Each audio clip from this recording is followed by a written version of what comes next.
நாளைக்கான வீடியோ தாங்க வந்திருக்கு. வீடியோ வந்து சூப்பரா இருந்துச்சு அப்படின்னு தாங்க சொல்லணும். மறுபடியும் சாரு இருக்காங்கல்ல, அவங்க வந்து ரிட்டர்ன் ஆயிட்டாங்க அப்படின்னு தாங்க சொல்லணும். அவங்கள பிடிச்சு வெளுத்து வாங்கிட்டு இருக்காங்க நம்ம மாயா. அதெல்லாம் பார்க்குறப்போ சேனலை மட்டும் மறக்காம லைக் அண்ட் சப்ஸ்கிரைப் மட்டும் பண்ணிருங்க. ஃபர்ஸ்ட் எடுத்தோடனேயுமே வந்து பத்மா, பார்வதி தான் காட்டிக்கிட்டு இருக்காங்க. அவங்க வந்து பயங்கரமா பிளான் போட்டுக்கிட்டு இருக்காங்க. இனிமேல் இப்படியே விட்டுக்கிட்டு இருந்தா இது சரிப்பட்டு வராது அண்ணி. உடனே இந்த மாயாக்கு ஏதாவது ஒரு முடிவு கட்டியே ஆகணும் அப்படின்னு சொல்லிட்டு பார்வதி வந்து சொல்லிக்கிட்டு இருக்காங்க. ஆமா, நானும் பார்த்துக்கிட்டு இருக்கேன். அவளோட ஆட்டம் வர வர ஓவரா தான் இருக்கு. எவ்வளோ தைரியம் இருந்தா சாவியை வந்து அவளே ஒளிச்சு வச்சுக்கிட்டு என் பையனை இப்படி பண்ணியிருப்பா. அவளை சும்மா விடக்கூடாது. இவளுக்கு சரியான ஆள் அந்த சாரு தான். சாரு வர வச்சாதான் சரிப்பட்டு வரும் அப்படிங்கிற மாதிரி சொல்கிறாங்க. அண்ணி என்ன சொல்லிக்கிட்டு இருக்கீங்க? சாரு திருப்பி வந்தா மாமா ஏற்றுக்குருவாரா அப்படிங்கிற மாதிரி கேட்காங்க. வரட்டும், அண்ணன்ட்ட நான் பேசி அதுக்கு ஒரு பிளான் பண்ணி என்னென்ன செய்யணுமோ அதை பயங்கரமாக நான் செஞ்சிடுறேன் அப்படிங்கிற மாதிரி சொல்கிற மாதிரி காட்டுறாங்க.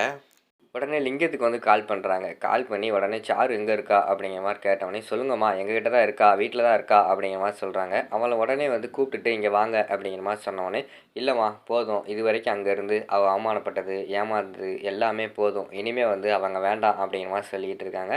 இங்கே பாருங்கள், நான் ஒரு பயங்கரமான பிளான் வச்சுருக்கேன். சீனு வந்து என்றைக்குமே வந்து சாருவை தான் கல்யாணம் பண்ணி அவன் ஏற்றுக்க போகிறான். அதுக்கு நான் கேரண்டி. சரியா? நீங்கள் வந்து நான் சொல்கிறத மட்டும் செய்யுங்க அப்படியே அப்படிங்கிற மாதிரி சொல்லிவிட்டு ஒரு பக்காவாக ஒரு பிளான் ஒன்று போட்டு கொடுக்குற மாதிரி தான் காட்டுறாங்க. சரிம்மா நீங்கள் சொல்கிறீங்க, அதனால் வந்து நான் சாருவை கூட்டு வரேன் அப்படின்னு சொல்லிட்டு லிங்கம் வந்து சாருவை வீட்டுக்குள்ளே கூட்டு வர மாதிரி தான் காட்டுறாங்க. அப்போ வந்து நம்ம சிவராமன் வந்து தடுத்து நிப்பாட்டுறாரு. யோ, உனக்கு என்னையா இங்கே வேலை? நீ எதுக்கு அங்கே வந்த? ஃபஸ்ட்டு வீட்டை விட்டு வெளியில் போ அப்படின்னு சொல்லிட்டு திட்டுறாங்க. உடனே வந்து ஐயா நான் எதுக்கு வந்தேன், ஃபஸ்ட்டு சொல்கிறத கேளுங்க அப்படிங்கிற மாதிரி சொன்னோடனே பின்னாடி வந்து சாரு வராங்க.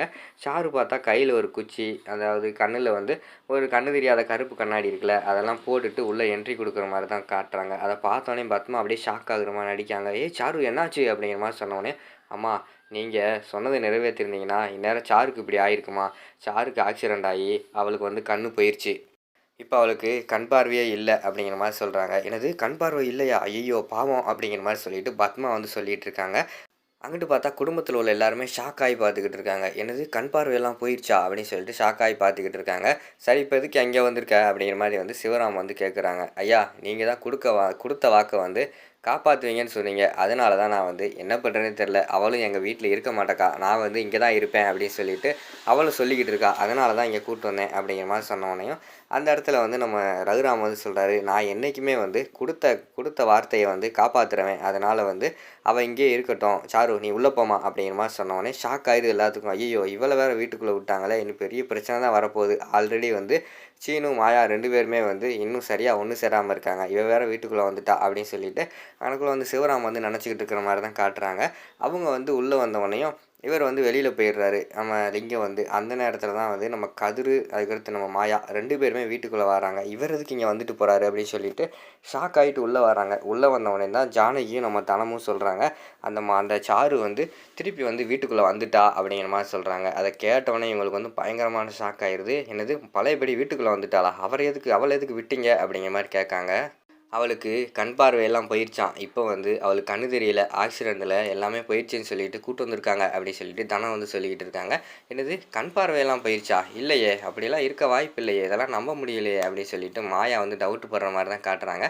அந்த பக்கம் பார்த்தா நம்ம இவங்க 3 பேர் பேசிக்கிட்டு இருக்காங்க. சாரு, அதுக்கடுத்து பத்மா, பார்வதி 3 பேரும். அண்ணி சூப்பர் அண்ணி, எப்படியோ வந்து அந்த மாயா வந்து வெளியில் துரத்துறதுக்காக நம்ம சாருவை மறுபடியும் வீட்டுக்குள்ளே வந்து கூட்டு வந்துட்டீங்க அப்படின்னு சொல்லிட்டு அவங்க 3 பேர் பார்த்துக்கிட்டோம்னா அந்த சைடு சந்தோஷமாக இருக்கிற மாதிரி தான் காட்டிக்கிட்டு இருக்காங்க. மாயாவுக்கு வந்து டவுட் வந்துடுது, இவன் வந்து நடிக்கத்தான் வந்திருக்கா அப்படின்னு சொல்லிட்டு அவகிட்ட போய் பேசுவோன்னு சொல்லிட்டு போய் நம்ம மாயா இருக்காங்களே, மாயா வந்து சாருக்கிட்ட போய் பேச போகிறாங்க. என்ன சாரு, என்ன ஆக்சிடெண்ட் ஆகிடுச்சாம்ல, உனக்கு என்ன ஆச்சு அப்படிங்கிற மாதிரி விசாரிக்க போகிறாங்க. அந்த நேரத்தில் வந்து பத்மா வந்து பார்த்துடுறாங்க. ஆஹா இவ போய் பேசுகிறா, கண்டிப்பாக வந்து நம்ம நடிக்க சொன்ன விஷயத்தை எப்படியா கண்டுபிடிச்சாலும் கண்டுபிடிச்சிருவா. கடைசி வரைக்கும் இவளையும் சாருவையும் பக்கத்தில் விடவே கூடாது அப்படின்னு சொல்லிட்டு, ஏய் எதுக்குடி ஏன் மருமகிட்ட வந்துக்கிட்டு நீ பேசிக்கிட்டு இருக்க போடி அப்படின்னு சொல்லிட்டு மாயா வந்து விரட்டுறாங்க. அத்தை மனசில் நான் சொல்கிறது மட்டும் கரெக்டாக வச்சுக்கோங்க, உங்களுக்கு மருமகன் ஒருத்தி இருந்தால் அது நான் மட்டும்தான், வேறு யாருமே கிடையாது அப்படின்னு சொல்லிட்டு மாயா வந்து அந்த இடத்துல சொல்லிட்டு போகிற மாதிரி காட்டுறாங்க. அதோட பார்த்துக்கிட்டிங்கன்னா அந்த எபிசோடு வந்து முடிச்சிடுறாங்க.